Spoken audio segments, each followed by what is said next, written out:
une décision difficile. Atteint du syndrome d'Angelman, le fils aîné de Colin Farrell, James, est dans l'incapacité de vivre seul et de prendre la moindre décision indépendante. Alors que l'adolescente aura 18 ans en septembre prochain, le comédien et son ex-compagne ont demandé à la justice de leur accorder le statut de co-tuteur de leur fils, afin de continuer de gérer ses besoins personnels. Dans sa requête, Colin Farrell a assuré que James est non-verbal et a des problèmes de motricité fine, ce qui le rend incapable de s'occuper correctement de sa santé physique et de son bien-être et l'oblige à avoir besoin d'aider pour préparer ses repas, manger, se laver et s'habiller lui-même.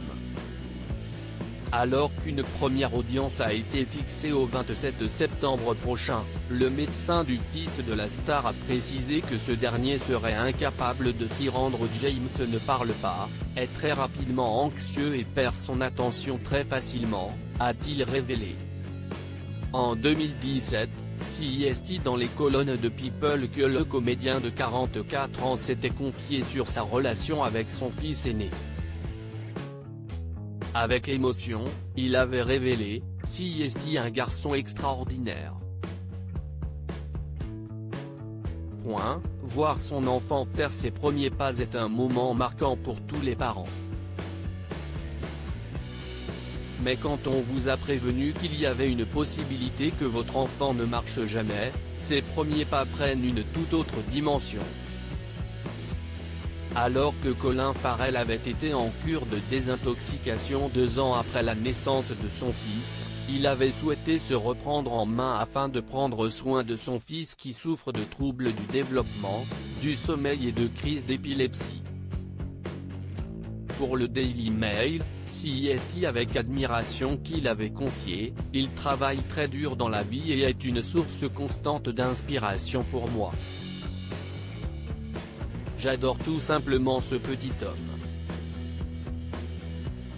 La déclaration touchante de Colin Farrell engagé, CIST lors d'un gala pour la recherche sur le syndrome d'Angelman à Chicago que Colin Farrell avait donné des conseils aux parents ayant un enfant souffrant d'une maladie génétique.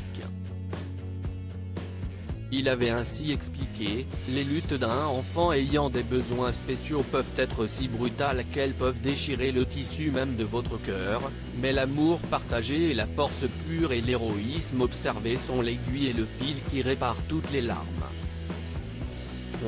Je voudrais dire humblement aux parents d'un enfant ayant reçu récemment un diagnostic de trouble quelconque que, même s'ils vivent la mort d'un rêve, celui d'avoir un enfant en bonne santé, il y a un millier de rêves et d'étapes qui doivent encore se révéler.